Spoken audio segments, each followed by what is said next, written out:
So you had your surgery on your nose, the septoplasty. How long has it been now? It was on the 21st of December, so it's a little over a month. Okay, all right. And how have things been since that time? So wonderful. It's been. I was so miserable. I only chuckle because we were videotaping it, and I don't want people to think that we're like staging this. But you really have had a profound. You've had a profound experience with this. It sounds yes, like. Yeah. I was miserable and in tears when I met you. Yeah, I remember that. And we also had some trying phone calls too. Remember? Yes. Yeah. And well, you wanted to make sure that I knew what I was getting into, and that I understood what the possibilities were and what limitations were too. Yeah. And I like how you prepared me that way, and so that. But everything. Well, you know what is great. Well, that's excellent. And you know what I love about your particular story is that you'd already had surgery on your nose. Mm-hmm. And what we were, and I had originally recommended more than I did, right? Mm-hmm. You were the one who put the brakes on what I did because I said I was a little doubtful that doing kind of less, kind of what we ultimately did, I was a little doubtful that would help. And I said, I think we need to do X, Y, and Z, and that may change the appearance of your nose. And you weren't into that, as I recall. In fact, you were totally against it, and you said, do what you can do without changing the appearance of my nose. Mm-hmm. And I said, okay, but I'm a little worried that it won't. Mm-hmm. That it won't achieve what we need to achieve. And that's why I think this is so wonderful that you've had such a profound, because you proved me wrong, basically, which I'm okay with being wrong, night and day, so long as people are doing better. So that's excellent. Yeah. And we didn't change the shape of your nose. No. We just changed the function of it. And I like how you really listened to me. But you... Well, I'm not going to expressed all your concerns and made sure I knew exactly. I was doubtful that we were going to be able to achieve improvement in you, and that's why I think this is so fantastic. That's why I wanted to capture it, frankly, because I love it when I'm wrong, but it ends up being right for the patient. So I'm glad that you talked me into doing what was right for you.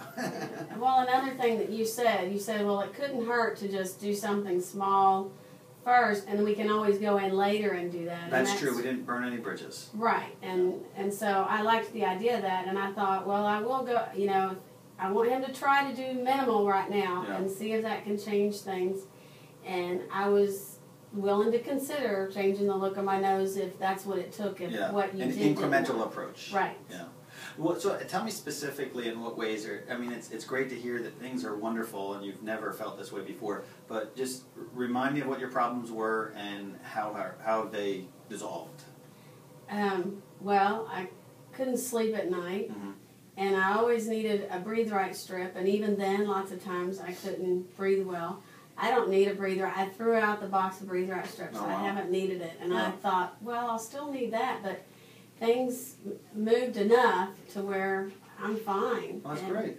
And people say I sound a little better. Everyone used to always say, are you sick? Oh, I'm sorry. Are you sick? And people who were just meeting me, and the people who knew me were just used to me sounding like that, and I'd be really sick, and they wouldn't know because I sounded the same. So everyone said, you sound better, and I'm sleeping, and was sleeping an issue beforehand? It was a big issue. Okay. What? You'd wake up? Constantly from not being able to breathe. And when I would turn on one side especially, it'd wake me up. I remember you saying that, yeah. And that doesn't happen anymore. Yeah.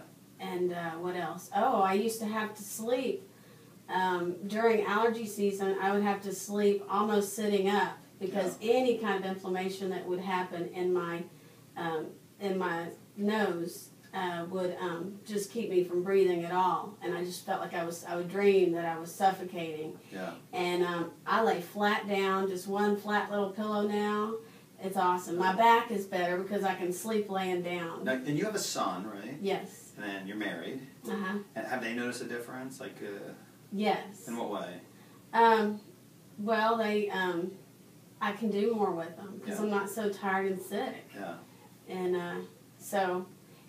in fact, I was feeling so good. I've been cleaning more and wanting to be more involved. You definitely have a more full-face smile than I recall. So Yeah, I feel a lot better. Yeah. Good. Well, the normal course of things now is that you just kind of continue, doing what you're doing, because clearly it's working for you. Mm-hmm. Sometimes people experience a little bit of a regression. If they do something that causes a little bit of inflammation, or they, wander into whatever causes allergies. So don't be concerned if you have a little blip that's a bad blip. In fact, you should expect that things sometimes are better, sometimes are worse. But overall, you've reached this new plane. I'm hopeful, and I believe that you will stay at that new plane. If something happens and you just feel like you're worse, come back and see me sooner. Otherwise, the typical thing to do would be to see me in about 3 months. So it's 1 week, as we did, roughly, 1 month, approximately now, then 3 weeks, and 3 months, and then 6 months and a year is generally how we would do this. Okay? Okay. All right, because I like to keep real close follow-ups. I know what's going on. It helps.